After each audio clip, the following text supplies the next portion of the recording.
नमस्कार दोस्तों, स्टोरी कहानी चैनल पर आपका स्वागत है। तो आइए शुरू करते हैं आज की कहानी, उपदेश का परिणाम। किसी नगर में एक बूढ़ा चोर रहता था। 16 वर्षीय उसका एक लड़का भी था। चोर जब ज़्यादा बूढ़ा हो गया तो अपने बेटे को चोरी की विद्या सिखाने लगा। कुछ ही दिनों में वह लड़का चोरी विद्या में निपुण हो गया। दोनों बाप बेटा आराम से जीवन व्यतीत करने लगे। एक दिन चोर ने अपने बेटे से कहा, देखो बेटा, साधु संतों की बात कभी नहीं सुननी चाहिए। अगर कहीं कोई महात्मा उपदेश देता हो तो अपने कानों में उंगली डालकर वहां से भाग जाना, समझे? हाँ बापू, समझ गया। एक दिन लड़के ने सोचा, क्यों न आज राजा के घर पर ही हाथ साफ कर दूं। ऐसा सोचकर उधर ही चल पड़ा।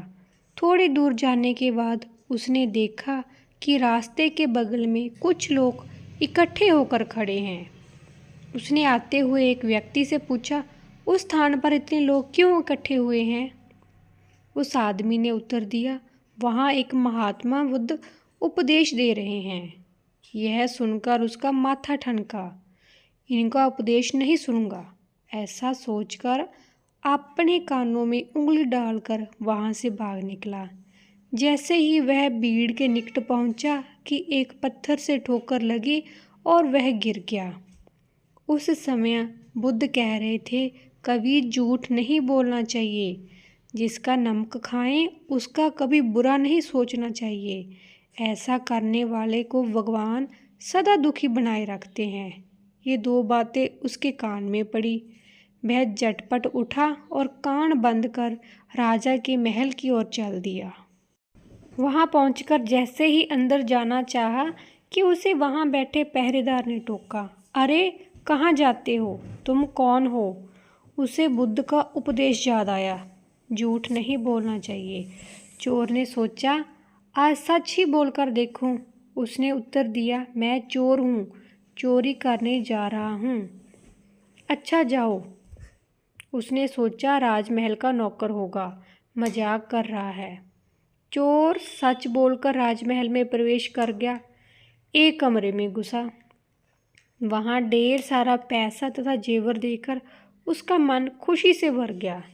एक थैले में सब धन भर लिया और दूसरे कमरे में घुसा। वहाँ रसोई घर था। अनेक प्रकार के भोजन वहाँ रखे थे।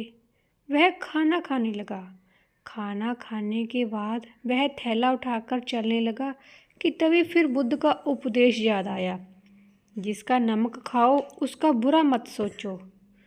उसने अपने मन में कहा, खाना खाया उसमें नमक भी था, इसका बुरा नहीं सोचना चाहिए।